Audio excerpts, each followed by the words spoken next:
Hello everyone. Last class में हमने step number 3 पूरा कर लिया था, डिटर्मिनेशन ऑफ ट्रांजैक्शन प्राइस। आज हमें स्टार्ट करना है अपना step number 4, allocation of transaction price into performance obligation. इस टॉपिक को हम स्टार्ट करते हैं। एलोकेशन का जो आपका स्टेप है बहुत ही इंपॉर्टेंट स्टेप है, और ये स्टेप ऐसा है जिसमें आपका स्टेप नंबर 2 जो हमने परफॉर्मेंस ऑब्लिगेशन को आइडेंटिफाई किया था वो, प्लस स्टेप नंबर 3 और स्टेप नंबर 4 तीनों की हम यहां पर बात करेंगे। वैसे तो देखिए स्टेप नंबर 1, 2, 3, 4, 5 सारे ही आपस में इंटरकनेक्टेड हैं। कोई स्टेप ज्यादा इंटरकनेक्टेड है आपस में, कुछ ज्यादा इंटरकनेक्टेड नहीं है। ठीक है, तो आपको वैसे तो ओवरऑल ही देखना है, लेकिन यहां पर मैं स्टेप नंबर 2 और 3 को लिंक कर कर हम चीजों को पढ़ाएंगे। चलिए मैं अपनी बात वहीं से स्टार्ट करता हूं जहां से मैंने अपना स्टैंडर्ड स्टार्ट किया था। जहां से मैंने अपना स्टैंडर्ड स्टार्ट किया था मैं वहां से एक बार फिर से आपसे बात स्टार्ट करता हूं, और उन चीज़ों को गोइंग फॉरवर्ड हम आगे बढ़ाएंगे। ठीक है सर, चलिए आ जाइए। मैंने कहा स्टेप नंबर 4 क्या कहता है? कहता है एलोकेट करो, मैं शॉर्ट में लिख दूं, एलोकेट टीपी टू पीओ। आप एलोकेट करो ट्रांजैक्शन प्राइस। ट्रांजैक्शन प्राइस का मतलब क्या हो गया? स्टेप नंबर 3 में जो ट्रांजैक्शन प्राइस आया है, मतलब आपको स्टेप नंबर 4 पे आने से पहले स्टेप नंबर 3 को कंप्लीट करना ही पड़ेगा। आपका जो ट्रांजैक्शन प्राइस है एज पर इंड AS 115, उसमें अगर कोई सिग्निफिकेंट फाइनेंसिंग कंपोनेंट है वो आपने हटा दिया हो, कोई आपने अगर कंसिडरेशन पेबल टू कस्टमर है वो आपने हटा दिया हो, वो सारी चीजें हटाने के बाद में, और fix consideration, variable consideration, non cash consideration, वो कितने कितने कितने कितने आने चाहिए, वो सारी चीजें आपने कंसिडर कर ली और आपने एक ट्रांजैक्शन प्राइस निकाल लिया। मैंने कहा साहब मेरे कॉन्ट्रैक्ट में जो ट्रांजैक्शन प्राइस है वो है 1 लाख रुपए। ये आपने कहां से निकाला? ये आपने स्टेप नंबर 3 को सारा कंसिडर करते हुए निकाल लिया। सबसे पहले हमने क्या किया था? सबसे पहले हमने किया था सर कि हमारा कॉन्ट्रैक्ट है भी या नहीं। स्टेप नंबर 1 आइडेंटिफाई किया कॉन्ट्रैक्ट। उसके बाद में हमने क्या किया? पहले हमने क्या करा? हमने कहा भाई साहब कॉन्ट्रैक्ट है या नहीं। हमने कहा कॉन्ट्रैक्ट है। इस कॉन्ट्रैक्ट में कितनी पीओ हैं वो हमने आइडेंटिफाई किया। स्टेप नंबर 3 में हमने कहा भाई साहब इस कॉन्ट्रैक्ट में कितना पैसा मिलने वाला है, ट्रांजैक्शन प्राइस इसमें कितना मिलने वाला है। तो डेफिनेटली अगर मान लो मैं यहां पर कहता हूं 2 पीओज हैं, 2 पीओज हैं, और ट्रांजैक्शन प्राइस है हमारा 1 लाख रुपए। ट्रांजैक्शन प्राइस स्टेप नंबर 3 में हमने 1 लाख रुपए निकाला। ये 1 लाख रुपए डेफिनेटली इन 2 पीओज के लिए आ रहा है। 2 परफॉर्मेंस ऑब्लिगेशन अगर मेरे पास में थी तो इन 2 परफॉर्मेंस ऑब्लिगेशन के लिए आया है। एग्जाम्पल लेके चलते हैं सर, पीओ वर्ड यूज मत करा करो, कंफ्यूजन होती है। ठीक है, मैंने कहा भाई साहब लैपटॉप था मेरे पास में और मोबाइल था। ये 2 हमारे पास में 2 सेपरेट परफॉर्मेंस ऑब्लिगेशन थी। Performance obligation number 1 laptop, performance obligation number 2 mobile phone. ये चीज हमने स्टेप नंबर 2 में निकाल ली। हमने कहा लैपटॉप प्लस मोबाइल इन दोनों को बेचने पर क्या मिलेगा? हमने कहा स्टेप नंबर 3 में हमने देखा कि लैपटॉप प्लस मोबाइल दोनों को बेचने पर 1 लाख रुपए मिलेंगे। ठीक है सर, अब यहां पर हमने क्या कहा था? हमने जब इंडेस पढ़ा था तो हमने एक चीज बोली थी आपसे। हमने एक चीज क्या बोली थी? हमने ये कहा था कि आप रेवेन्यू रिकॉग्नाइज करो जो पीओ सेटिस्फाई हो गया है। जो पीओ सेटिस्फाई हो गया है उसका रेवेन्यू रिकॉग्नाइज करो। फिर अगला क्वेश्चन आया कि भाई उसका रेवेन्यू कितने अमाउंट से रिकॉग्नाइज करें। तो उसने कहा था कि भाई साहब जो पीओ आपका सेटिस्फाई हो गया है उस पीओ पर out of total transaction price कितना अमाउंट एलोकेटेड है, उतना अमाउंट का रेवेन्यू रिकॉग्नाइज कर लो जब ये सेटिस्फाइड पीओ आपका कंप्लीट हो जाए। मतलब ये जो आपका पीओ है वो सेटिस्फाइड हो जाए। भाई जो पीओ सेटिस्फाई हो गया उस परफॉर्मेंस ऑब्लिगेशन के लिए जितना amount out of total transaction price allocated है उतना रेवेन्यू रिकॉग्नाइज कर लो जब जो पीओ सेटिस्फाई हो जाए। मतलब अगर मैं एग्जांपल से कहूं तो सर हमने कहा कि परफॉर्मेंस ऑब्लिगेशन हमारी दो हैं, एक है हमारा लैपटॉप और एक है हमारा मोबाइल। हमने कहा भाई साहब जब लैपटॉप वाली परफॉर्मेंस ऑब्लिगेशन सेटिस्फाई कर लो तो लैपटॉप का रेवेन्यू रिकॉग्नाइज कर लेना। हमने फिर पूछा भैया कितना रेवेन्यू रिकॉग्नाइज करें लैपटॉप के करने पर, हमें क्या पता, हमें तो टोटल 1 लाख मिल रहा है। इसने कहा कि भाई साहब इस लैपटॉप पर जो इस 1 लाख में से अमाउंट एलोकेटेड हो उतना। हमने कहा भाई हमें कैसे पता लगेगा, हमने तो कॉन्ट्रैक्ट बस ऐसे किया था कि भाई साहब लैपटॉप और मोबाइल एंटिटी कस्टमर को देगी और कस्टमर 1 लाख रुपए देगा। लैपटॉप कितने का है और मोबाइल इस 1 लाख में से कितने का है वो तो हमें पता नहीं। तो यहां पर नीड फील होती है हमें स्टेप नंबर 4 की, यहां नीड फील होती है स्टेप नंबर 4 की। तो स्टेप नंबर 4 इस सारी कहानी में जो मैंने आपको बताई, इस सारी कहानी में स्टेप नंबर 4 क्या करने वाला है, स्टेप नंबर 4 मुझे बताएगा भाई साहब आपका ट्रांजैक्शन प्राइस 1 लाख रुपए जो है वो आपका लैपटॉप के लिए कितना है इसमें से और मोबाइल के लिए कितना है। लेट सपोज मैं कहता हूं भाई साहब 75,000 रुपए मेरा लैपटॉप के लिए और 25,000 रुपए मेरा मोबाइल के लिए। तो जिस दिन मैं लैपटॉप बेच दूंगा, लैपटॉप वाली पीओ सेटिस्फाई कर दूंगा, उस दिन 75,000 का रेवेन्यू रिकॉग्नाइज कर लो। और जिस दिन आप मोबाइल फोन बेच दोगे, जिस दिन मोबाइल फोन वाली पीओ सेटिस्फाई कर दोगे, उस दिन 25,000 रुपए का रेवेन्यू और रिकॉग्नाइज कर लेना। ये वाली बात यहां तक मैंने आपको एक ब्रीफ ओवरव्यू दोबारा से दे दिया, क्योंकि हम जब भी करेंगे तो हम पीछे से चीजों को लेकर चलेंगे ताकि मैं आपको चीजें लिंक करा पाऊं। ठीक है, हम आइसोलेशन में नहीं पढ़ सकते हैं, सारी चीजों को हमें लिंक करना जरूरी है। तो ये मैंने यहां पर लिंक कराया। तो अब यहां पर मुद्दा क्या है, यहां पर हम क्या मुद्दा डिस्कस करने वाले हैं, यहां पर हम ये वाला मैटर डिस्कस करने वाले हैं कि साहब ये कैसे पता लगा कि इस 1 लाख में से लैपटॉप 75,000 का और मोबाइल 25,000 का। सर ऐसा भी तो कर सकते थे, 60,000 रुपए का लैपटॉप 40,000 का मोबाइल, ऐसा क्यों नहीं किया आपने? या दोनों 50,000 के कर लेते, दोनों 50,000 के कर लेते, या फिर 90,000 रुपए का लैपटॉप कर लेते और 10,000 रुपए का मोबाइल कर लेते। बात समझ में आती है? ऐसा ऐसा क्यों नहीं करा आपने, 75 और 25 ही क्यों लिया? इस क्वेश्चन का आपको आंसर अब मिलने वाला है, जिसका मैंने ट्रेलर पास्ट में काफी बार आपको दिया हुआ है ड्यूरिंग अदर क्लासेस। ठीक है, प्रीवियस क्लासेस में मैंने आपको इसका लेक्चर काफी बार, इसका इंट्रोडक्शन दिया हुआ है। चलिए अब एक और मुद्दा डिस्कस करते हैं जिससे हमें और ज्यादा नीड फील होगी कि हमें स्टेप नंबर 2 की जरूरत क्यों है, एलोकेट करना क्यों जरूरी है, क्यों अपनी मर्जी से नहीं ले सकते। मैंने कहा एक एग्जांपल लेते हैं, मैंने कहा एक बहुत बड़ी कंपनी है, मान लो टाटा कंसल्टेंसी। ठीक है, टाटा कंसल्टेंसी या इन्फोसिस, विप्रो, कोई सी भी बड़ी कंपनी ले लो। उसमें कंपनी ने और कस्टमर ने कॉन्ट्रैक्ट किया। कॉन्ट्रैक्ट पता है क्या किया? कॉन्ट्रैक्ट किया कि भाई साहब आपको हम एयर कंडीशनर बेचेंगे, एयर कंडीशनर बेचेंगे। ठीक है, प्लस उसकी इंस्टॉलेशन भी करेंगे, प्लस उसकी इंस्टॉलेशन भी करेंगे। ठीक है सर, और दोनों का आपसे जो पैसा लेंगे वो लेंगे 1 लाख रुपए। ठीक है सर, यह एग्जाम्पल थोड़ा सा मुझे चेंज करना पड़ेगा क्योंकि जो चीज मैं यहां पे एम्फेसिस करना चाह रहा हूं वो नहीं आ रही है। यह चलिए कोई नहीं, इसी में बना लेते हैं। चलिए, मैंने कहा भाई साहब दोनों चीजों के हम आपसे 1 लाख रुपए लेंगे। कंपनी ने कहा हम आपको एयर कंडीशनर देंगे और उसको इंस्टॉल भी करेंगे आपके प्रीमाइसेस पर, और इन दोनों चीजों के हम आपसे 1 लाख रुपए लेंगे। ठीक है, स्टेप नंबर 2 में मैंने आइडेंटिफाई किया भाई साहब ये एक अलग परफॉर्मेंस ऑब्लिगेशन है और ये एक अलग परफॉर्मेंस ऑब्लिगेशन है। कैसे किया? ये स्टेप नंबर 2 के हिसाब से किया। ठीक है, आपने कहा भाई साहब ये एक अलग पीओ है और ये एक अलग पीओ है। यहां तक बात समझ में आती है? एंटिटी को करना क्या था?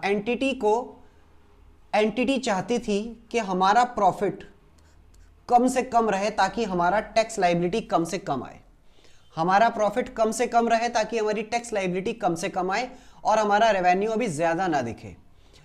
आज ये जो कॉन्ट्रैक्ट किया है, आज है 30 मार्च 2025। क्या डेट है आज? 30 मार्च 2025। 30 मार्च 2025 को कॉन्ट्रैक्ट किया है। 31 मार्च 2025 में आपको पता है कि बैलेंस शीट बनेगी, पीएल बनेगा, मतलब फाइनेंशियल स्टेटमेंट्स बनेगी। 31 मार्च 2025 कट ऑफ डेट होती है कि भाई यहां तक जो रेवेन्यू रिकॉग्नाइज कर लिया वो आपका प्रॉफिट लॉस बैलेंस शीट वगैरह में सारी चीजों में इंपैक्ट आएगा, फाइनेंशियल स्टेटमेंट में। ठीक है सर, मुझे अपनी टर्नओवर कम से कम दिखानी थी और मैंने 30 मार्च को अपना एयर कंडीशनर पूरा लिख के एसी लिखता हूं मैं, ठीक है, एसी वाली पीओ सेटिस्फाई कर दी। आप मुझे बताओ नॉर्मल आपके हिसाब से, अभी तो मैंने आपको सिखाया नहीं है, मैं सिर्फ आपके हिसाब से ओपन माइंडेड होकर पूछ रहा हूं, बिल्कुल अपने हिसाब से बताओ आप एयर कंडीशनर का अमाउंट इसमें कितना होना चाहिए। इस 1 लाख में से आप कहोगे कि सर मेजर अमाउंट तो एसी का ही होना चाहिए ना, मेजर अमाउंट तो एसी का ही होना चाहिए। मैंने कहा ठीक है, 90,000 का एसी और 10,000 रुपए का एयर कंडीशनर, ऐसा ही होना चाहिए भाई। आप ऐसे ही कहोगे, आप ये तो कह नहीं सकते ना। अगर मैं आपसे कहूं नहीं भाई हमारे कॉन्ट्रैक्ट में हमने 10,000 रुपए का तो एसी बेचा है 2.5 टन का और इंस्टॉलेशन के नाम पे हम 90,000 ले रहे हैं, आप कहोगे सर ऐसा कौन करता है, ये तो बड़ी बेकार सी बात कर रहे हो आप, ऐसा कैसे हो सकता है कि एसी तो 10,000 का है लेकिन इंस्टॉलेशन करने के 90,000 रुपए ले रहे हैं। भाई टोटल तो कंसिडरेशन ट्रांजैक्शन प्राइस 1 लाख आ रहा है, ये चीज यहां पर समझ में आती है। ये ट्रांजैक्शन प्राइस फिक्स है, ये 1 लाख से कम बढ़ती नहीं होगा क्योंकि ये स्टेप नंबर 3 से हम निकाल चुके हैं। अब मुद्दा ये है कि इस 1 लाख में से एसी कितना और इंस्टॉलेशन कितना। चलिए आपके हिसाब से आप यही कहोगे भाई सर मोटा मोटा 90,000 या और कम ले ले तो 80,000, इससे ज्यादा फर्क नहीं होगा कि भाई 90,000, 80,000, 85,000, मतलब major amount, substantial amount air conditioner जो हमने एक तरह से गुड्स बेची उसका होगा और इंस्टॉलेशन के नाम पे छोटा मोटा ही होगा। बात समझ में आती है। चलिए एंटिटी ने क्या किया, एंटिटी ने कहा भाई साहब मुझे अपनी टर्नओवर कम दिखानी है। आज मैंने एयर कंडीशनर की परफॉर्मेंस ऑब्लिगेशन सेटिस्फाई कर दी है तो इंडेज के हिसाब से 90,000 रुपए मेरा रेवेन्यू रिकॉग्नाइज हो जाना चाहिए। Customer account debit to revenue, क्योंकि 30 मार्च को मैंने एसी ले जाकर एंटिटी को दे दिए, 30 मार्च को एसी देने की परफॉर्मेंस ऑब्लिगेशन सेटिस्फाई कर दी, उसे इंस्टॉल नहीं किया अभी, वो एक अलग बात है, लेकिन एसी दे दिया तो हमने कहा एसी का देना एक सेपरेट पीओ है, ये हमने स्टेप नंबर 2 के हिसाब से निकाल लिया था। तो हमने कहा भाई साहब इंडेज के हिसाब से तो क्या दिक्कत आ रही है कि आज की डेट में मैंने एसी देने की परफॉर्मेंस ऑब्लिगेशन सेटिस्फाई कर दी और एसी की परफॉर्मेंस ऑब्लिगेशन सेटिस्फाई कर दी तो आज की डेट में मेरा 90,000 रुपए का रेवेन्यू रिकॉग्नाइज हो जाना चाहिए। और जैसे ही मैं 90,000 रुपए का रेवेन्यू रिकॉग्नाइज करूंगा मेरा प्रॉफिट बढ़ जाएगा और मेरी टैक्स लायबिलिटी बढ़ जाएगी। मान लो ये रीजन था जिसकी वजह से मैं अपना रेवेन्यू कम करना चाह रहा था। ठीक है, अब मैंने क्या दिमाग लगाया, मान लो आज की डेट में अगर step number 4 of end S 115 exist नहीं करता होता तो एंटिटी क्या कर पाती। एंटिटी कहती भाई साहब 1 लाख रुपए जो है ना, इसमें से 10,000 रुपए तो मैंने एसी के नाम पर लिए हैं और 90,000 रुपए मैंने उसकी इंस्टॉलेशन के नाम पर लिए हैं। ठीक है, और मैं क्या करूंगा, मैंने कहा अच्छा 30 मार्च को तो मैंने एसी दिया है, 30 मार्च को तो मैंने सिर्फ एसी एंटिटी को प्रोवाइड करा है, तो एसी से रिलेटेड कितना पैसा लिया मैंने, 10,000 रुपए, तो सिर्फ 10,000 रुपए का आज रेवेन्यू रिकॉग्नाइज कर लो। Customer account debit to revenue 10,000, 10K 10K। Entity ऐसा कर सकती है। आप बताओ आपको क्या ये रीजनेबल लग रहा है ऐसा करना, आपको क्या रीजनेबल लग रहा है? आपको इसमें से मैनिपुलेशन की स्मेल नहीं आ रही क्या कि यहां पर मैनिपुलेशन करा गया है चीजों को? साफ नजर आता है कि भाई साहब इतना हैवी एसी आपने 10,000 में दे दिया और इंस्टॉलेशन जो कि आप जो है 2 अप्रैल को करोगे, मतलब वो अगले फाइनेंशियल ईयर में फॉल हो जाएगा, उस दिन आप जो है बाकी का 90,000 रेवेन्यू रिकॉग्नाइज कर रहे हो, ताकि आपने रेवेन्यू आगे कहीं ना कहीं डेफर कर दिया अपना रेवेन्यू कि भाई ठीक है इंस्टॉलेशन 2 अप्रैल को करके आएंगे तो कस्टमर डेबिट टू रेवेन्यू 90,000 रुपए हम इंस्टॉलेशन के नाम पे बाद में रिकॉर्ड करेंगे। मतलब 31 मार्च की जो बैलेंस शीट अभी हाल ही में बनने वाली है उसमें मेरी टर्नओवर कितनी दिखेगी, सिर्फ 10,000 रुपए। मतलब मेरी टैक्स लायबिलिटी सेव हो गई, जो मैं चाह रहा था वो मैंने कर दिया। आप मुझे फील करके बताओ कि क्या यहां पर मैनिपुलेशन की स्मेल नहीं आ रही आपको? कि एक एसी जो आपका इतना हैवी अमाउंट का था, जो जेन्युइनली हमें पता है कि भैया एसी मेजर वैल्यू का होगा और इंस्टॉलेशन के कम पैसे लेने चाहिए, और आपने उसमें मैनिपुलेशन करके 1 लाख पे एलोकेट करा, भाई साहब एसी के नाम पे 10,000 लिए हैं, इंस्टॉलेशन के 90,000 लेंगे हम। ऐसा करके आपने अपने रेवेन्यू को कहीं ना कहीं आपने डेफर कर दिया अगले साल में, और रेवेन्यू को आपने घटा दिया मैनिपुलेशन करके। यहां पर आपको नीड फील नहीं होती कि सर नहीं ऐसा ही होना चाहिए था, एंटिटी चाहे कुछ भी कहती रहती, लेकिन इंडेस को अड़ जाना चाहिए कि नहीं भाई साहब आपने एसी जिस दिन दिया उस दिन 90,000 का रेवेन्यू रिकॉग्नाइज करोगे, भले ही आप कॉन्ट्रैक्ट में कुछ भी लिखते रहो। आप कह दो भाई साहब एसी हमसे फ्री में खरीदो, इंस्टॉलेशन के 1 लाख, ऐसे भी तो कर सकती थी एंटिटी। तो फिर 30 मार्च को 0 रेवेन्यू रिकॉग्नाइज करती, कहती भाई साहब एसी तो फ्री में दिया है और एसी के नाम पर तो कोई पैसा लिया ही नहीं, तो एसी के नाम पर एलोकेटेड अमाउंट हमने कहा भाई साहब 0। तो 30 मार्च को एसी देने पर एसी की पीओ सेटिस्फाई हुई, रेवेन्यू कितना रिकॉग्नाइज करूंगा 0। ऐसे तो एंटिटी ऐसा भी कर सकती थी। अभी मैंने आपको कॉन्सेप्ट नहीं बताया, अभी मैं आपको सिर्फ नीड फील करा रहा हूं कि क्या क्या गड़बड़े हो सकती हैं, ताकि आपको लॉजिकली कॉन्सेप्चुअली चीजें फिर समझ में आए कि हाँ ऐसा, जब अब जो मैं बताने वाला हूं वो चीजें क्यों कर रहे हैं वो समझ में आए। अब आपने मुझसे कहा कि हाँ सर ये जेन्युइन सा लग रहा है कि 90,000 का एसी होना चाहिए और इंस्टॉलेशन के 10,000 लेने चाहिए, या फिर चलो कोई बात नहीं सर 85,000 और 15,000 कर लो, सर 80,000 और 20,000 कर लो। ये रेशियो तो थोड़ा थोड़ा जेन्युइन से लग रहे हैं कि हाँ 90 का एसी 10 की इंस्टॉलेशन, 80 का एसी 20 की इंस्टॉलेशन, 85 का एसी 15 की इंस्टॉलेशन, लेकिन सर ये बिल्कुल जेन्युइन नहीं लग रहा कि 10,000 का एसी और 90 की इंस्टॉलेशन। आपको जेन्युइन क्यों नहीं लग रहा, ये आपने कैसे जज किया बताओ? आपने कहा सर अगर हम मार्केट में अगर एसी नॉर्मली किसी भी कंपनी का देखें तो वहां का रेशियो कुछ कुछ ऐसे ही होगा कि अगर वो 1 लाख रुपए एसी और इंस्टॉलेशन दोनों के ले रहे होंगे तो वो लोग 90,000 रुपए एसी के लेते हैं और 10,000 रुपए इंस्टॉलेशन के लेते हैं।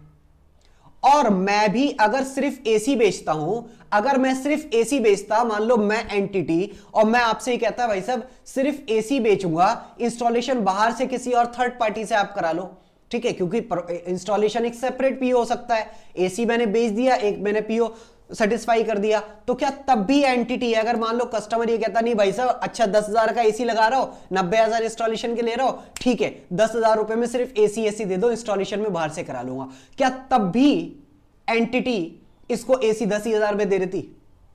बहुत गहरा सवाल मैंने आपसे पूछा है, क्या तब भी एसी सिर्फ 10,000 में दे देती या नहीं? आप फील करके बताओ। एंटिटी क्या कहती? नहीं नहीं भाई साहब ऐसे थोड़ी होता है, 10,000 का कौन एसी देता है? कहता है आप ही तो बोल रहे हो 10,000 का एसी लगा रहा हो, 90,000 इंस्टॉलेशन के, लाओ 10,000 रुपए लो, एसी दे दो 2.5 टन का हैवी एसी, जिसकी वैल्यू आराम से 70-80,000 रुपए होती है, और अच्छी कंपनी का लो आप, और वो आप 10,000 में मुझे दे दो, इंस्टॉलेशन कहीं और से करा लूंगा मैं, क्या दिक्कत है बताओ? तो क्या एंटिटी देगी? नहीं देगी। तो इससे यहां से क्या कॉन्सेप्ट निकला? इंडेस ने यही वाली बात पकड़ी कि भाई अगर तुमसे सिर्फ एसी लेता हो बंदा, तो भी क्या तुम सिर्फ 10,000 रुपए में एसी दे देते क्या उसे? जो तुमने कॉन्ट्रैक्ट में अमाउंट 1 लाख एलोकेटेड इस तरीके से किया कि 10,000 का एसी और 90,000 की इंस्टॉलेशन, अगर सामने वाला एंटिटी सिर्फ एसी लेके जाता तुमसे, तो क्या तुम 10,000 में दे देते? एंटिटी कहती अरे अरे ऐसे कैसे, इतना सस्ता थोड़ी। कहता तो फिर अब क्यों दिखा रहा हो इतना सस्ता? तो इंडेस ने क्या बोला कि भाई साहब आप ट्रांजैक्शन प्राइस को जो एलोकेट करोगे ना, चलो मैं नीचे लिखता हूं, इंडेस ने बोला कि साहब अब आपको क्या करना है, आप जो एलोकेट करोगे ट्रांजैक्शन प्राइस को, एक से ज्यादा गुड्स या एक से ज्यादा सर्विसेज हैं आपकी, तो उनके स्टैंड अलोन सेलिंग प्राइस में करोगे, स्टैंड अलोन सेलिंग प्राइस में। मतलब अगर उस गुड्स को एलोन बेचो, सिर्फ उस गुड्स को बेचो, तो कितना पैसा लोगे, उतना अमाउंट उस गुड्स पर आपको एलोकेट करना है। मतलब आपने ये वाले एग्जाम्पल में क्या किया, आपने ये वाले एग्जाम्पल में 1 लाख को एलोकेट किया भाई साहब एसी 10,000 और इंस्टॉलेशन 90,000। इंडेस कहता है ये तरीका गलत है।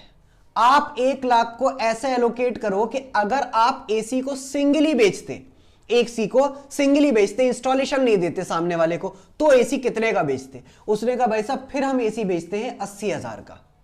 तो कहता है 1 लाख में से एसी के तो 80,000 एलोकेट करो, और आपसे अगर कोई एसी नहीं खरीद के आता और आपसे आके कहता भाई साहब एसी मेरे पास है, इंस्टॉलेशन कर दो आप आकर, तो आप सिर्फ इंस्टॉलेशन करने के कितने पैसे लेते हो? उसने कहा मान लो 20,000 लेते हैं सर इंस्टॉलेशन के।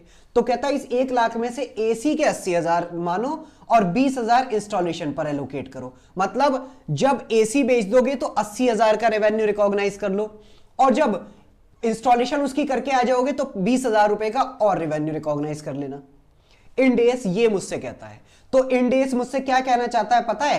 कहता है आपने जो 30 मार्च को ये एंट्री करी है ना, customer account debit to revenue AC का, रेवेन्यू एसी का जो 10,000 रुपए रिकॉग्नाइज किया है ना, ये 10,000 का नहीं, ये आप 80,000 का रिकॉग्नाइज करो, ये आप 80,000 का रिकॉग्नाइज करो। क्योंकि अगर आप एसी सिर्फ एसी बेचते तो 80,000 का बेचते, तो आप 80,000 का रेवेन्यू रिकॉग्नाइज करो। तो देखो जो मैं मैनिपुलेशन करना चाह रहा था कि मैंने एसी बहुत कम करके अपना रेवेन्यू को कम कर लिया ताकि मेरे सर्टेन गोल्स पूरे हो जाएं, मतलब मैंने 22 तरीके से कर दिया। मैंने अपना गोल क्या था, मेरा टैक्स लायबिलिटी घटाना, तो मैंने कहा भाई साहब अभी एसी दे दिया है, एक्चुअल में तो मुझे भी पता होगा ना कि हाँ एसी में 80,000 में बेचता हूं, लेकिन मैंने कॉन्ट्रैक्ट में मैनिपुलेशन करके प्राइस 10,000 कर दिया था। तो वो चीज इंडेस ने पकड़कर मुझे करने से रोक दिया। किस तरीके से? स्टेप नंबर 4 में तरीका बता के कि ट्रांजैक्शन प्राइस को एलोकेट किस तरीके से करना है। कोर कॉन्सेप्ट समझ में आया? हां सर, कोर कॉन्सेप्ट समझ में आया। अभी मैंने कॉम्प्लेक्सिटीज इसमें नहीं डाली हैं, कैलकुलेशन कॉम्प्लेक्सिटीज नहीं डालनी है, अभी बड़ी सारी चीजें हमें समझनी है इस स्टेप में ही। मैंने सिर्फ आपको इस स्टेप का रेलेवेंस समझाया है कि इस स्टेप का रेलेवेंस क्या है और ये स्टेप क्यों जरूरी है, और ये स्टेप नहीं होता तो क्या क्या हो सकता था। एंटिटीज किस तरीके से अपने फाइनेंशियल स्टेटमेंट को मैनिपुलेटेड करती, वो चीज मैंने आपको यहां पर डिस्कस किया है। चलिए सर कुछ एग्जांपल्स लीजिए और फिर हमें बात समझ में आए। चलिए हम 2-4 एग्जांपल और लेते हैं, 2-4 एग्जांपल हम और लेते हैं। आइए एग्जांपल लेते हैं। हमने कहा भाई साहब हम लैपटॉप प्लस उसकी विंडो, ये दोनों चीजें 50,000 रुपए में हमने बोला कि ये आपका क्या है, ट्रांजैक्शन प्राइस है। लैपटॉप मार्केट में अगर आप बेचते हो अलग से, एसएसपी स्टैंड अलोन अगर इसको सेल करते हो लैपटॉप को तो 40,000 रुपए में बेचते हो, और आप विंडो को अगर अलग से बेचते हो तो आप 10,000 रुपए में बेचते हो। विंडो का लाइसेंस आप 10,000 रुपए में बेचते हो। तो how much amount out of 50,000 allocated to laptop? भाई लैपटॉप के अगेंस्ट आप कितना दिखाओगे, 40,000, और विंडो जो इंस्टॉल करी है आपने उसके अगेंस्ट आप कितना दिखाओगे, 10,000। बात समझ में आती है? ठीक है सर, एक और एग्जांपल लीजिए। 2 गुड्स भी हो सकती है, 2 से ज्यादा भी हो सकती हैं। मैंने कहा भाई साहब मोबाइल फोन है और उसका मान लो चार्जर है और उसका मान लो हेडफोन है। ये तीनों चीजें मैंने बेची 1 लाख में, ये तीनों चीजें मैंने बेची 1 लाख में। एसएसपी है मोबाइल का कितना, 60,000 रुपए, 60 नहीं 80,000 कर दो। चार्जर है मान लो 5,000 रुपए का, हेडफोन है मान लो 15,000 रुपए के। ठीक है, ये क्या है इनका, एसएसपी है। ये क्या है इसका, एसएसपी है। कि अगर हेडफोन अलग से बेचता हूं तो 15,000 का बेचता हूं, चार्जर अलग से बेचता हूं तो 5,000 का बेचता हूं, मोबाइल अलग से बेचता हूं तो 80,000 का बेचता हूं। मैंने कॉन्ट्रैक्ट में क्या किया हुआ है, कॉन्ट्रैक्ट में मैंने कहा भाई साहब मोबाइल फोन तो 10,000 का, चार्जर 70,000 का, और कितने रह गए, 70 80 20, और ये आपका 20,000 का। मैंने इस तरीके से एलोकेशन किया हुआ है। ये भी टोटल 1 लाख ही बन गया, क्योंकि तीनों चीजें मिलाकर 1 लाख में बेच रहा हूं, तो अल्टीमेटली आने तो मेरे पास 1 ही लाख है ना। और मान लो ये कोई बहुत अच्छा सा सैमसंग वगैरह का कोई हैवी मोबाइल फोन है जो 70-80,000 90,000 का ही बिकता है। ठीक है, और चार्जर एक नॉर्मल सा चार्जर है जो आपका नॉर्मली 5,000 में बिकता है, और हेडफोन 15,000 में बेचता हूं। अगर कोई सिर्फ हेडफोन लेने आता है तो 15,000, सिर्फ चार्जर लेने आता है तो 5,000, सिर्फ मोबाइल लेने आता है तो 80,000। ठीक है, और मैंने कॉन्ट्रैक्ट में ये वैल्यूज स्टिपुलेट कर दी। कॉन्ट्रैक्ट में मैंने कहा भाई साहब हम आपको 10,000 में मोबाइल दे रहे हैं, चार्जर दे रहे हैं 70,000 रुपए में, हेडफोन दे रहे हैं 20,000 रुपए में। तो ये भी आपका कितना हो गया, ये टोटल मिलाकर भी आपका अल्टीमेटली 1 लाख ही हो गया। ठीक है, तो अब यहां पर भी सेम वही चीज है। मान लो मैं कहता हूं आज की डेट में मैंने मोबाइल फोन दे दिया, तो एंटिटी कहेगी भाई साहब रेवेन्यू मोबाइल फोन का रिकॉग्नाइज कर लो 10,000, क्योंकि हमने तो कॉन्ट्रैक्ट में कहा था 10,000 में मोबाइल बेच रहे हैं। इंडेस कहेगा भाई साहब 10,000 नहीं, मोबाइल फोन जैसे ही बेचोगे 80,000 का रेवेन्यू रिकॉग्नाइज करोगे। कुछ भी हो सकता है, एंटिटी आपस में घटा भी सकती हैं, बढ़ा भी सकती हैं। मतलब अगर मान लो मैं ये कहता हूं कि एंटिटी को अपना रेवेन्यू बढ़ाना था, ठीक है, वो आईपीओ लेके आना चाहती थी, तो उसने कहा भाई सब रेवेन्यू बढ़ाएंगे तो वैल्यूएशन अच्छी निकल के आएगी, तो शेयर प्राइस जो है वो आपका अच्छा ज्यादा निकल के आएगा। ज्यादा शेयर प्राइस होगा तो प्रोमोटर्स को बेचने में ज्यादा फायदा होगा। बड़े सारे XYZ रीजन हो सकते हैं जिसकी वजह से आप रेवेन्यू अपना बढ़ाना चाहते थे। आपने 30 मार्च को एंटिटी से कहा भाई साहब मोबाइल फोन जरा ना अभी शॉर्टेज में है, आप एक काम करो चार्जर अभी ले जाओ, आप अभी चार्जर ले जाओ। ठीक है, और चार्जर आप अभी ले जाओ, मोबाइल फोन आप कल परसों आके ले जाना, मतलब 1 अप्रैल को आके ले जाना। और एंटिटी ने क्या करा, एंटिटी ने कहा भाई साहब एक काम करते हैं ना, मोबाइल फोन हम 70,000, चार्जर हम 70,000 रुपए का लगा लेते हैं। तो एंटिटी ने कहा अच्छा 30 मार्च को चार्जर वाली पीओ जो है सेटिस्फाई हो गई, और इंडेस ने लिखा तो है कि पीओ सेटिस्फाई होने के बाद उसका रेवेन्यू रिकॉग्नाइज कर लेना चाहिए, और चार्जर के लिए नाम पे तो पैसा मैंने कितना लिया है 70,000 रुपए, तो मैं आज 30 मार्च को 70,000 रुपए का रेवेन्यू रिकॉग्नाइज कर लेता हूं। एंटिटी ये कहेगी। इंडेस क्या कहेगा भाई साहब आप कहीं ना कहीं गलत कर रहे हो, आप चार्जर जो है ये वाला किसी भी कस्टमर को 70,000 रुपए का बेचते हो क्या, अलग से कोई लेने आता है 70,000 रुपए का, कोई आपसे सपने में भी नहीं खरीदेगा ये 5,000 रुपए वाला चार्जर। तो आपने एक्चुअल में 5,000 वाली चीज बेची है, क्योंकि इसका स्टैंड अलोन सेलिंग प्राइस तो 5,000 है। आपने मैनिपुलेशन करने के लिए, रेवेन्यू इन्फ्लेट करने के लिए 1 लाख में से चार्जर पर मेजर वैल्यू एलोकेट कर दी, क्योंकि आपको पता था कि 30 मार्च को आप चार्जर दे दोगे ताकि चार्जर का रेवेन्यू आप रिकॉग्नाइज कर पाओ। तो दैट्स वाई आपने मैनिपुलेशन करने के लिए ऐसा किया है।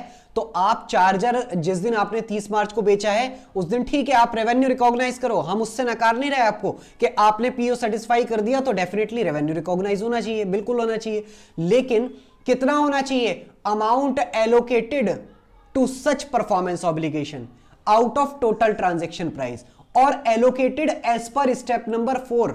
हमने कहा भाई साहब एज पर स्टेप नंबर 4 तो एसएसपी की बेस पे होता है कि जितना एसएसपी है उसके बेस पे होगा, और एसएसपी की बेस पे आपका एलोकेटेड प्राइस है 5,000 रुपए, तो आपका रेवेन्यू आज के डेट में 70,000 नहीं सिर्फ 5,000 रिकॉग्नाइज होना चाहिए। बात समझ में आती है यहां तक? चलिए यहां तक बात समझ में आती है। तो इस तरीके से हमारा एलोकेशन का ऑब्जेक्टिव का पॉइंट मैंने आपको कंप्लीट बताया। चलिए अब मैं आगे की बात आपको बताता हूं। मैंने आपसे कहा कि भाई आप जो ट्रांजैक्शन प्राइस को एलोकेट करोगे वो जो भी गुड्स और सर्विसेज होंगे हमारे कॉन्ट्रैक्ट में उनके स्टैंड अलोन सेलिंग प्राइस के रेशियो में करोगे, कि जो उनका स्टैंड अलोन सेलिंग प्राइस है गुड्स का, कि अगर उनको अलग से बेचते हो तो उतना अमाउंट आप उस परफॉर्मेंस ऑब्लिगेशन पर एलोकेट करोगे, जैसा हमने अभी देखा। हाँ सर यही आपने बताया। स्टैंड अलोन सेलिंग प्राइस का मतलब मैंने आपको बताया कि अगर कस्टमर सिर्फ मोबाइल लेने आता तो आप कितने का बेचते, सिर्फ चार्जर लेने आता तो आप कितने का बेचते, सिर्फ हेडफोन लेने आता तो आप कितने का बेचते। अब यहां पर 2 सिचुएशन हो सकती है, या तो मैं कहूं कि हाँ भाई मैं मोबाइल अलग से भी बेचता हूं, 80,000 का बिकता है, 80,000 का बेचता हूं। कोई भी कस्टमर सिर्फ मोबाइल लेने आता है, सिर्फ चार्जर लेने आता है तो 5,000 का बेचता हूं, सिर्फ हेडफोन लेने आता है तो 15,000 का बेचता हूं। तो 80,000, 5,000 और 15,000 ये क्या हो गए मेरे, ये होगा स्टैंड अलोन सेलिंग प्राइस। अब वर्ड पे ध्यान देना, मैंने क्या बोला था कि अगर मैं इनको सेपरेटली बेचता हूं तो कितने का बेचता हूं। सर अगर मैं आपसे ये कहूं कि भाई मैं इनको सेपरेटली बेचता ही नहीं, मैं मोबाइल फोन सेपरेटली बेचता ही नहीं, मैं तो मोबाइल फोन और चार्जर दोनों मिलाकर ही बेचता हूं जब भी बेचता हूं, या फिर mobile phone plus charger plus headphone तीनों मिलाकर बेचता हूं। मैंने आज तक कभी मोबाइल फोन अलग से बेचा ही नहीं, तो मुझे पता ही नहीं कि सिर्फ मोबाइल फोन मैं कितने का बेचता हूं, क्योंकि मैंने बेचा ही नहीं। इंडेस ने बोला ना कि भाई साहब मोबाइल फोन अकेले अगर कोई खरीदने आता है तो कितने का बेचते हो, उतना अमाउंट एलोकेट करो, 1 लाख में से 10,000 रुपए नहीं। मैंने कहा भाई मैं बेचता ही नहीं मोबाइल फोन अकेले। ऐसी सिचुएशन में आप क्या करेंगे? तो इंडेस कहता है कि अगर आपके पास स्टैंड अलोन सेलिंग प्राइस के अगर एंटिटी उस गुड्स को सेपरेटली स्टैंड अलोन बेसिस पर नहीं बेचती है, तो स्टैंड अलोन सेलिंग प्राइस आपको एस्टिमेट करना पड़ेगा। अंदाजा लगाओ ना, अंदाजा लगाओ कि आपका स्टैंड अलोन सेलिंग प्राइस कितना होगा, कि मतलब अगर अलग से बेचें तो कितने में बेचेंगे, अगर अलग से बेचें मोबाइल फोन तो कितने में बेचेंगे। मान लो मैं कहता हूं भाई साहब मोबाइल फोन अलग से बेचता ही नहीं, मैं तीनों कॉम्बो बनाकर ही बेचता हूं हमेशा, मैं हेडफोन अलग से बेचता ही नहीं साहब, मैं तो हमेशा कोई मोबाइल खरीदने आता है उसी को देता हूं, मैं कहता हूं भाई साहब ये पैसे और थोड़े से दे दो और मोबाइल फोन जो है वो मतलब हेडफोन और मोबाइल फोन दोनों साथ में ले लो। हेडफोन में कोई अलग से बेचता ही नहीं। कोई अगर मुझसे आके कहता भाई साहब हेडफोन दे दो तो मैं मना कर देता हूं, कहता हूं भाई हेडफोन नहीं है। हाँ, कोई कहता भाई साहब मोबाइल और हेडफोन दे दो तो मैं उसको मोबाइल प्लस हेडफोन देता हूं, ऐसा है। तो मतलब अगर मैं ये तीनों आइटम अलग अलग से नहीं बेचता तो इनका स्टैंड अलोन सेलिंग प्राइस मेरे पास अवेलेबल ही नहीं है। तो कहता है अवेलेबल अगर नहीं है तो आप एस्टिमेट कर लो, अंदाजा लगा लो कि कितना होगा इनका स्टैंड अलोन सेलिंग प्राइस। तो फिर मैंने पूछा कि एंटिटी इंडेस से कि भाई इंडेस जरा ये तो बताओ कि इसको एस्टिमेट कैसे करेंगे। इंडेस ने कहा कि आप ही तो नहीं बेचते अलग से, हो सकता है ये वाला मोबाइल फोन मार्केट में आपके और कॉम्पिटिटर जो है वो बेचते होंगे, तो आप देख लो कि ये वाला मोबाइल फोन मार्केट में जो आपके और कॉम्पिटिटर्स हैं वो कितने का बेचते हैं, उतना आप मान लो। भाई आप मार्केट में हो तो आप मार्केट में जो आपका कॉम्पिटिटर बेच रहा होगा मोरलेस उतने का ही आप बेचोगे, ठीक है। तो अगर आप खुद नहीं बेचते इसको अकेला तो आप ये देख लो कि मार्केट में आपका कॉम्पिटिटर इस तरह के सिमिलर मोबाइल को, आइडेंटिकल मोबाइल को कितने रुपए का बेचता है, उतने रुपए आप एसएसपी एस्टिमेट कर लो। एसएसपी डायरेक्टली ऑब्जर्वेबल नहीं है, क्योंकि डायरेक्टली ऑब्जर्वेबल तब होती जब मैं खुद बेच रहा होता उसको अलग से। तो एंटिटी ने कहा भाई सब एस्टिमेट कर लो, हम तरीका बता रहे हैं। तो मार्केट में जितने रुपए का बिकता है, आपका कॉम्पिटिटर जितने का बेच रहा है उतने रुपए का आप मान लो कि आप भी अगर अकेला बेचोगे तो इतने का बेचोगे, एज्यूम कर लो उतने रुपए आप इसमें एलोकेट कर दो 1 लाख में से। मैंने कहा अच्छा ठीक है। मैं कॉम्पिटिटर के पास गया, कॉम्पिटिटर से कहा कॉम्पिटिटर ये वाला मोबाइल तुम कितने का बेच रहे हो जरा बताना। कॉम्पिटिटर ने कहा भाई साहब ये वाला मोबाइल फोन हम बेचते 80,000 का। अब मुझे अंदाजा लग गया कि अच्छा इसका स्टैंड अलोन सेलिंग प्राइस 80,000 रुपए एस्टिमेट किया है, क्योंकि मैं तो बेचता नहीं था, मैं अगर अलग से बेचता होता तो मैं उतने का ही दिखा लेता। मैंने कहा अच्छा ठीक है कॉम्पिटिटर बेच रहा है तो मोटा मोटा मैं भी अगर अलग से बेचूंगा तो इतने का ही बेचूंगा। तो इंडेस ने कहा 80,000 रुपए आप एलोकेट कर दो। ऐसे ही मैं अपने कॉम्पिटिटर के पास गया जो हेडफोन का रिटेलर था, और उससे कहा भाई साहब ये हेडफोन जरा बताना, ये वाला हेडफोन कितने का मिलेगा। मैं अपना ये हेडफोन कस्टमर बन के गया, मैंने कहा भाई साहब ये वाला हेडफोन बताना आप कितने का देते हो। कॉम्पिटिटर ने कहा भाई साहब ये वाला हेडफोन हम 15,000 रुपए का देते हैं या 20,000 का देते हैं। तो बस उस हेडफोन का स्टैंड अलोन सेलिंग प्राइस कितना हो गया, 15,000 या 20,000, जो भी मेरा कॉम्पिटिटर ने बताया। ऐसे ही मैंने चार्जर का कर लिया और उसका स्टैंड अलोन सेलिंग प्राइस निकाल लिया। तो क्या ये एक तरीका है स्टैंड अलोन सेलिंग प्राइस को एस्टिमेट करने का? इस तरीके को हम क्या कहते हैं, जब हम कॉम्पिटिटर के प्राइस को ही अपना स्टैंड अलोन सेलिंग प्राइस बना लेते हैं, इसको हम बोलते हैं एडजस्टेड मार्केट असेसमेंट अप्रोच। कि मार्केट को असेस किया कि मार्केट में वो प्रोडक्ट कितने रुपए के बिक रहे हैं, बस उसको हम अपना एसएसपी मान लेंगे। हमने कहा एंटिटी से इंडेस ने कहा भाई सब मार्केट में जाके पता लगा के आओ ये मोबाइल फोन कितने का बिकता है। मैं मार्केट में गया, पता लगा ये वाला मोबाइल फोन मार्केट में साहब बिकता ही नहीं है, ये मोबाइल फोन इतना यूनिक है मार्केट में बिकता ही नहीं है। तो मुझे पता ही नहीं लग पा रहा कि मार्केट में बाकी मेरे जैसे रिटेलर, मेरे कॉम्पिटिटर ये मोबाइल फोन कितने का बेच रहे हैं अलग से। तो मैंने आके इंडेस से कहा, मैंने कहा इंडेस तुमने कहा था मार्केट से पता लगा के आओ, मार्केट में तो ये वाला मोबाइल फोन है ही नहीं। लोग देख के कह रहे भाई साहब ये कौन सी कंपनी का यूनिक मोबाइल फोन है, आज तक पहली बार देखा है। तुम पैसे पूछ रहा हो, हमने तो मोबाइल फोन पहली बार देखा है। मतलब ये वाला मोबाइल फोन मार्केट में बिकता ही नहीं है। तो मैं कैसे पता करूं कि हाँ इसका स्टैंड अलोन सेलिंग प्राइस क्या होगा? और मैं अलग से बेचता नहीं, मार्केट में भी कोई और नहीं बेचता, तो अब मुझे पता ही नहीं कि ये मोबाइल फोन अलग से अगर बेचा जाएगा तो कितने का बिकेगा। तो फिर इंडेस ने कहा अच्छा मार्केट में नहीं बिकता, कोई बात नहीं, इस मोबाइल फोन की तुम्हारी कॉस्ट कितनी आ रही है वो तो पता होगी कि ये मोबाइल फोन तुम जहां से खरीद के लेके आए या तुमने जो बनाया इस मोबाइल फोन को अगर मैन्युफैक्चर किया, तो इस मोबाइल फोन को बनाने में, मैन्युफैक्चर करने में तुम्हारी कॉस्ट कितनी आई वो तो तुम्हें पता ही होगा ना। प्लस उसमें तुम कितना मार्जिन अपनी कंपनी में कमाते हो, कितना मार्जिन उस पर आप रखोगे। भाई जाहिर है अगर आप कहते हो एंटिटी के 20,000 रुपए का मोबाइल फोन है, ठीक है, तो 20,000 रुपए अगर कॉस्ट आई आपकी इस मोबाइल फोन को बनाने में, तो डेफिनेटली 20,000 में तो नहीं बेचोगे ना मोबाइल फोन, 1,000 2,000 3,000 कुछ मार्जिन रखोगे। तो जो तुम्हारी कॉस्ट आई है इस मोबाइल फोन को ऑब्टेन करने में, बनाने में, मैन्युफैक्चर करने में, प्लस उसमें जो तुम अपना मार्जिन रखना चाहते हो इस मोबाइल फोन को बेचने में, वो ऐड कर लो, तो वो तुम्हारा स्टैंड अलोन सेलिंग प्राइस बन जाएगा। ये दो तरीके इंडेस ने बताए, ये दो तरीके इंडेस ने बताए कि किस तरीके से आप अपना स्टैंड अलोन सेलिंग प्राइस को एस्टिमेट कर सकते हो। और ये दोनों तरीके, और एक और तरीका है जो मैं अभी बताकर आपके माइंड को उलझाना नहीं चाहता, वो मैं अभी बाद में बताऊंगा, ठीक है। आप अभी मानो 3 तरीके हैं स्टैंड अलोन सेलिंग प्राइस को एस्टिमेट करने के। पहला तरीका तो मैं ये देख लूं कि मैं इस गुड्स को कितने का बेचता हूं, सबसे बेस्ट तरीका तो यही है। अगर ऐसा मैं कर पा रहा हूं कि मैं अलग से भी उस गुड्स को बेचता हूं, तो मुझे पता होगा कि भाई साहब इस गुड्स को मैं इतने रुपए का बेचता हूं, बस वही स्टैंड अलोन सेलिंग प्राइस हो गया। मैंने इंडेस से कहा भाई साहब मैं अलग से बेचता ही नहीं। इंडेस ने कहा जरा निकल अपनी दुकान से, मार्केट से पता करके आ तेरे कॉम्पिटिटर कितने कितने रुपए का बेच रहे हैं इस गुड्स को। मैं गया मार्केट से पता करने, कॉम्पिटिटर ने बोला कि हाँ भाई साहब इतने का बेचते हैं, तो हमने कहा ठीक है इतने का। अगर मैं मार्केट से भी पता नहीं लगा पा रहा, तो इंडेस ने कहा भाई साहब आप अपनी इसमें कॉस्ट तो पता होगी आपको कि इसको खरीद के लेके आए आप, या बनाया मैन्युफैक्चर किया तो कितनी कॉस्ट आई, उसमें आप अपना मार्जिन जोड़ लो, वो cost plus margin is equal to stand alone selling price. बात समझ में आती है? ये 3 तरीके हैं स्टैंड अलोन सेलिंग प्राइस निकालने के, ठीक है। इन बेसिस पर अब हम कुछ चीजें हम रीड आउट करेंगे। चलिए अब हम आते हैं अपने नोट्स पर।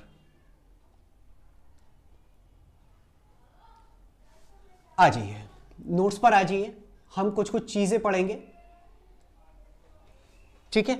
इस इंडेक्स को पढ़ेंगे और फिर कुछ एग्जांपल्स हम देखेंगे। कहता है allocation of transaction price into performance obligation, step number 4। कहता है एलोकेशन का ऑब्जेक्टिव क्या है, मकसद क्या है, मैंने आपको बता दिया, यहां से एक बार रीड कर रहे हैं। कहता है entity should allocate transaction price in such a way, कहता है एलोकेट करो ट्रांजैक्शन प्राइस को इस तरीके से जो डिपिक्ट करे amount of consideration which entity expect in exchange for transferring goods to the customer, goods और सर्विस टू द कस्टमर। कि भाई जो जिस गुड्स को देने पर जितना अमाउंट एक्चुअल में जेन्युइनली मिलना चाहिए उतना ही अमाउंट आप एलोकेट करो अपना परफॉर्मेंस ऑब्लिगेशन पर out of total transaction price. क्या एसी बिकने पर मैं 10,000 रुपए एक्सपेक्ट कर रहा था कि 10,000 रुपए का एसी बेचा है? नहीं, तो भाई 10,000 क्यों एलोकेट करो, उतना अमाउंट एलोकेट करो ना आप, इन सच अ वे, इस तरीके से एलोकेट करो ट्रांजैक्शन प्राइस कि डिपिक्ट करे consideration which entity expect in exchange for transferring promise goods और सर्विस। मतलब आपने एसी जो दिया उसके बदले कितना अमाउंट आप एक्सपेक्ट कर रहे हो, 90,000 या 80,000, तो उतना आप एलोकेट करो। बात समझ में आती है? चलिए यहां पे हमने कहा भाई साहब PO1 1,000 रुपए, PO2 500 रुपए, ट्रांजैक्शन प्राइस टोटल कितना हो गया 1,500 रुपए। मतलब टोटल ट्रांजैक्शन प्राइस आपका 1,000 है, belongs to PO1 and PO2, ठीक है। मान लो टोटल ट्रांजैक्शन प्राइस आपका 1,000 है, जिसमें दोनों है, PO1 भी सेटिस्फाई कर रहा हूं, PO2 भी दूंगा, गुड्स 1 दे रहा हूं, गुड्स 2 दे रहा हूं, दोनों मिलाकर 1,000 रुपए ले रहा हूं। लेकिन but how much for PO1 and how much for PO2, ये मुद्दे की बात है, ये यहां पे हम डिस्कस करेंगे कि भाई इस PO1 के लिए कितना अमाउंट इस 1,000 में से होना चाहिए एज पर इंडेस 115, और PO2 के लिए कितना अमाउंट होना चाहिए। चलिए सर, एलोकेशन कहता है entity shall allocate transaction price to each performance obligation on a relative stand alone price basis. आप स्टैंड अलोन प्राइस बेसिस के बेसिस पर आप एलोकेट करोगे transaction price into performance obligation, except discount and variable consideration. ये अभी आप मत पढ़ो, इसके अलग से मैं बताऊंगा किस तरीके से करना है। जनरल रूल क्या है कि आप स्टैंड अलोन सेलिंग प्राइस के बेस पे करो, जो आप गुड्स बेचते हो जितने रुपए में उतना रुपए एलोकेट करो, जो आप स्टैंड अलोन गुड्स अगर कितने में बेचोगे उतना ही आप एलोकेट करो अगर आप कॉम्बो बनाकर बेच रहे हो। अच्छा, स्टेप नंबर 4 का रेलिवेंसी तब आता है जब हम एक से ज्यादा गुड्स बेच रहे हो। भाई अगर मैं कहता हूं कि मैं सिर्फ लैपटॉप बेच रहा हूं 1 लाख में, तो दैट्स इट, 1 लाख पूरा का पूरा लैपटॉप पे एलोकेट होगा। एलोकेट करने वाली बात ही तब आएगी जब मेरे सामने 2 या 2 से ज्यादा आइटम्स होंगी, 2 या 2 से ज्यादा गुड्स या 2 या 2 से ज्यादा सर्विसेज होंगी, या ये कह लूं 2 या 2 से ज्यादा आपका परफॉर्मेंस ऑब्लिगेशंस होंगी। तो एलोकेट करने की सिचुएशन तभी तो आएगी। मान लो मैं कहता हूं मेरे पास गुड्स ही एक है, मैं अपने इस कॉन्ट्रैक्ट में एक लैपटॉप आपको दे रहा हूं और आपसे 50,000 रुपए ले रहा हूं। अब क्या ये वाला डाउट आएगा कि ये 50,000 लैपटॉप पे कितने एलोकेट हो? अरे भाई सारे लैपटॉप पे एलोकेट होंगे। तो बात समझ में आती है। तो हमेशा जब भी आपका स्टेप नंबर 4 का क्वेश्चन आएगा तो हमेशा 2 या 2 से ज्यादा गुड्स की बात करेगा, तभी क्वेश्चन बन पाएगा और तभी प्रैक्टिकली भी चीजें हो पाएंगी। ठीक है, चलिए, तो जनरल रूल मैंने आपको बता दिया, स्टैंड अलोन सेलिंग प्राइस के बेसिस पर आप एलोकेट करोगे। अब बात आती है sir stand alone selling price क्या है? हमने कहा observable price of good services which entity sells that good services separately in a similar circumstances to similar customer। कहता है सिमिलर सर्कमस्टांसेस में सिमिलर कस्टमर को आप कितने रुपए का बेचते हो ये आइटम, सिंगल ये आइटम कितने में बेचते हो, बस वो आपका स्टैंड अलोन सेलिंग प्राइस है। ठीक है, कहता है stand alone selling price will not update later between inception to when PO satisfy. कहता है stand alone selling price inception में जो था ना वही रखोगे, बाद में आप स्टैंड अलोन सेलिंग प्राइस को आप अपडेट नहीं करोगे। नहीं, अब तो हमारा stand alone selling price change हो गया। नहीं, जो आपका स्टार्टिंग में stand alone selling price Inception पे कॉन्ट्रैक्ट के आपने रखा है वही आप कंटिन्यू रखोगे आगे तक। आप ऐसा नहीं करोगे कि पीओ सेटिस्फाई की डेट वाले दिन एसएसपी उस गुड्स का चेंज कर दिया, ऐसा नहीं कर सकते आप, वहीं तो मैनिपुलेशन करोगे अदरवाइज आप। ठीक है, तो इसलिए इन्होंने कहा कि भाई साहब अपडेट नहीं होगा, लेकिन in case of except, in case of modification that result in termination of contract. ये मैंने अभी आपको टॉपिक ही नहीं पढ़ाया, मॉडिफिकेशन हम बाद में देखेंगे। ठीक है, कि मॉडिफिकेशन में किस तरीके से होता है। नॉर्मल आप रूल याद रखो कि आपका एसएसपी अपडेट नहीं होगा। ठीक है, एक बार इंसेप्शन में जो एसएसपी आपने डिटरमाइन किया वही आपका आगे भी रहेगा। कहता है if SSP is not directly observable, अगर आपका एसएसपी डायरेक्टली ऑब्जर्वेबल नहीं है, मतलब अब ऐसा कब होगा कि जब डायरेक्टली ऑब्जर्वेबल होगा, डायरेक्टली ऑब्जर्वेबल नहीं होगा, ऐसा कब होगा कि एसएसपी मुझे डायरेक्टली नहीं पता कितना है? जब entity not sell goods directly, entity singly alone basis पे उस गुड्स को बेचती ही नहीं है। तो हमने कहा भाई साहब एसएसपी हमारे पास डायरेक्टली हमें पता ही नहीं कि हम इसको अलग से कितने बेचते। तो कहता है अगर एसएसपी आपको डायरेक्टली नहीं पता तो आप क्या करोगे? आप एस्टिमेट कर लो एसएसपी को। भाई जो चीज डायरेक्टली नहीं पता होती उसको हम एस्टिमेट करते हैं, दैट्स इट। जो चीज डायरेक्टली पता है तो वेल एंड गुड, नहीं पता है तो उसको फिर एस्टिमेट करना पड़ेगा हमें। एस्टिमेट करते टाइम बस हमें यह ध्यान रखना पड़ता है कि नियरेस्ट टू एक्चुअल चीजें आए हमारी, चाहे वो वेरिएबल कंसिडरेशन हो, चाहे एसएसपी एस्टिमेट करना हो, कोई भी चीज अगर हम एस्टिमेट करते हैं, कोई भी चीज अगर हम एस्टिमेट करते हैं तो हमारे दिमाग में सबकॉन्शियस माइंड में क्या होता है कि भाई सब नियरेस्ट टू एक्यूरेट आए हमारा रिजल्ट। कुछ भी चीज अगर हम एस्टिमेट करेंगे, आप किसी भी चीज को एस्टिमेट कर दोगे अपनी डेली लाइफ में भी, तो आपकी कोशिश ये होती है कि नियरेस्ट टू एक्चुअल चीजें निकल के आए। तो यहां पर भी वही चीज आपको करनी है कि भी एसएसपी डायरेक्टली नहीं पता तो एस्टिमेट करो। एस्टिमेट करने में आपको यह ध्यान रखना है कि नियरेस्ट टू एक्चुअल है। अब नियरेस्ट टू एक्चुअल वाले ऑब्जेक्टिव को अचीव करने के लिए एंटिटी ने इंडेस ने तरीके बताए कुछ, किस तरीके से होगा। वहां पर क्या बताया गया था? भाई साहब मार्केट असेसमेंट अप्रोच कर सकते हो, जो मैंने आपको बताया। अब मैं सिर्फ रीड करा रहा हूं, मैंने आपको मेथड्स पढ़ा दिए। ठीक है, कहता है मार्केट असेसमेंट अप्रोच कर लो, इससे भी आप नियरेस्ट टू एक्चुअल आप कर सकते हो। एक्चुअल तो नहीं लेकिन काफी हद तक नियर पहुंच जाओगे आप एक्चुअल के, कि आपका कॉम्पिटिटर कितने बेचता है। Entity specific factors, info about customer, ये सारी चीजें आपको ध्यान में रखनी पड़ेंगी। ठीक है, आप कोई सा भी मेथड अपनाओगे तो वहां पे आपको मार्केट को कंसीडर करना पड़ेगा, एंटिटी स्पेसिफिक फैक्टर्स देखने पड़ेंगे। ठीक है, इंफॉर्मेशन अबाउट कस्टमर ईटीसी, ये सारी चीजें आपको ध्यान में रखनी पड़ेंगी। इन सारी चीजों को ध्यान में रख के आप एस्टिमेट करोगे। बात समझ में आती है?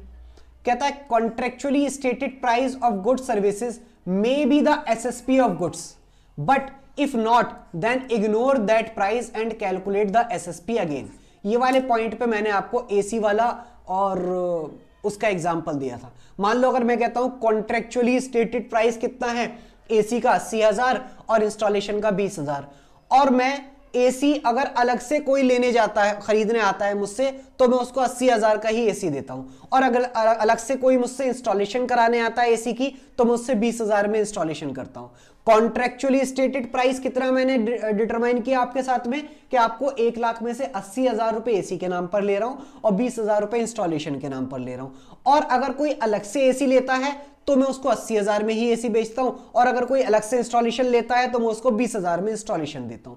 तो यहां पर क्या है कि contractually stated price is equal to आपका जो आपका स्टैंड अलोन सेलिंग प्राइस है। ऐसा भी हो सकता है, अगर ऐसा है तो बहुत ही अच्छी बात है, ऐसा है तो इससे अच्छी कोई बात ही नहीं है, लेकिन क्वेश्चन ऐसा नहीं आएगा, ठीक है। लेकिन अगर मान लो एसएसपी आपकी और कॉन्ट्रेक्चुअली स्टेटेड प्राइस इक्वल टू है, तो जो कॉन्ट्रेक्चुअली स्टेटेड प्राइस है वही एसएसपी हो जाएगा। अरे इसमें बताने की क्या बात है, वो तो है ही। कहता है अगर आपका कॉन्ट्रेक्चुअली स्टेटेड प्राइस अलग है और एसएसपी उन दोनों गुड्स की अलग अलग है, तो आप कॉन्ट्रेक्चुअली स्टेटेड प्राइस को बिल्कुल इग्नोर कर दो, आप टोटल ट्रांजैक्शन प्राइस को पकड़ो। अगर एंटिटी ने कहा भाई साहब 10,000 में एसी बेच रही हूं, 90,000 इंस्टॉलेशन के ले रही हूं, और आपने कहा भाई साहब ये तो एसएसपी नहीं है इन दोनों चीजों की, तो आप 10,000 और 90,000 को इग्नोर कर दो, बिल्कुल बिल्कुल इग्नोर कर दो, जैसे ये कुछ है ही नहीं।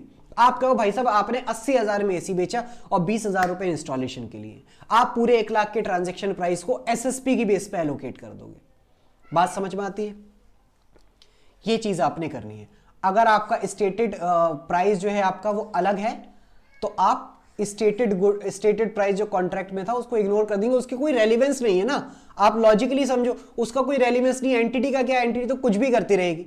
एंटिटी कहते भाई साहब एसी फ्री दे रहे हैं हम, और इंस्टॉलेशन के 1 लाख दे रहे हैं, और मान लो मैं कहूं आपसे भाई साहब ठीक है स्टैंड अलोन भी आप मुझे एसी फ्री में दे दो, आप एसी फ्री में देते हो ना, तो एसी मुझे फ्री में दे दो, मुझे सिर्फ एसी लेना है, तो क्या एसी एंटिटी फ्री में दे देगी? नहीं देगी डेफिनेटली, ठीक है। तो यहां पर यही चीजें आपको देखनी है।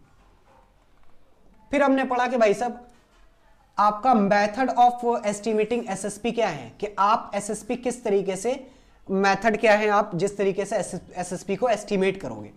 हमने कहा भाई साहब सबसे बढ़िया तरीका है, आप खुद ही देख लो आप कितने में बेचते हो, स्टैंड अलोन सेलिंग प्राइस आपका कितना है, आप कितने में बेचते हो, तो वो मेथड लगा लो। आपने कहा भाई साहब हम तो खुद नहीं बेचते, तो मार्केट असेसमेंट अप्रोच लगा लो। हमने कहा भाई साहब इतना यूनिक प्रोडक्ट है, मार्केट में कोई बेचता ही नहीं, इसको कैसे पता लगे कि मार्केट में ये वाला प्रोडक्ट अकेला कितने में बिकता है, जब कोई बेच ही नहीं रहा मार्केट में इस प्रोडक्ट को, तो मैं कैसे पता लगाऊं। हमने कहा भाई साहब आप देख लो आपकी कॉस्ट क्या आ रही है इस प्रोडक्ट को बनाने में, और आप अपना एप्रोप्रिएट मार्जिन कुछ ना कुछ तो रखते ही होगे, प्रॉफिट। आप कोई जो है नॉन प्रॉफिट ऑर्गेनाइजेशन लेके थोड़ी बैठे हो, आपकी जो कॉस्ट आ रही है प्लस उसमें मार्जिन, ठीक है, वो ऐड करके ये आपका एसएसपी बन जाएगा। ये 3 तरीके मैंने आपको बताए, ये वाला भी रेसिडुअल अप्रोच बाद में बताऊंगा। चलिए एसएसपी के स्टैंड अलोन सेलिंग प्राइस क्या है, कहता है allocate transaction price on the basis of relative stand alone price basis, ये मैंने आपको बता दिया है। उसके बाद में हमने कहा एडजस्टेड मार्केट असेसमेंट अप्रोच, इसमें क्या होगा, इवेल्युएट करो how much amount customer willing to pay for such good services. भाई कस्टमर को अगर मैं सिर्फ ये वाला प्रोडक्ट बेचूं तो कस्टमर कितना प्राइस मुझे देना चाहेगा। भाई मार्केट में बाकी कॉम्पिटिटर जितना ले रहे हैं अपने अपने कस्टमर से, मेरा कस्टमर भी मुझे उतना ही देना चाहेगा, उससे ज्यादा या उससे कम तो नहीं होगा। तो इसी बात को इनडायरेक्टली हम यहां पर इसमें लिखा हुआ है इंडेस ने, कि कस्टमर आपको कितना विलिंग है पे करने के लिए। अरे भाई मार्केट में वो प्रोडक्ट बाकी रिटेलर्स, बाकी मेरे कॉम्पिटिटर कितने का बेच रहे हैं, बस कस्टमर कहेगा भाई सब देखो आपका पड़ोस वाला इतने ले रहा है इस एसी के, बस मैं भी इतना ही दे दूंगा, तो बस उतना ही तो देना चाहेगा, वही क्या है, एसएसपी है, दैट्स इट। कहता है take competitor price for similar goods services adjusted by entity's cost and margin. कहता है आप कॉम्पिटिटर का प्राइस ले लो, और अगर मान लो आपका प्रोडक्ट बिल्कुल सिमिलर है, ठीक है, आपका प्रोडक्ट बिल्कुल सिमिलर है, बिल्कुल आइडेंटिकल है, तो दैट्स इट, वही आपका प्राइस हो जाएगा, उसमें कोई डाउट ही नहीं है। और अगर मान लो आपका प्रोडक्ट थोड़ा सा अलग फीचर्स है, उसमें थोड़े 1-2 फीचर्स ज्यादा हैं या 1-2 फीचर्स कम है कॉम्पिटिटर के प्राइस से, कॉम्पिटिटर के गुड से, तो उसमें आप हल्का फुल्का अपना मार्जिन कर लो, ठीक है, उसमें आप अपना हल्का फुल्का एड लेस कर लो,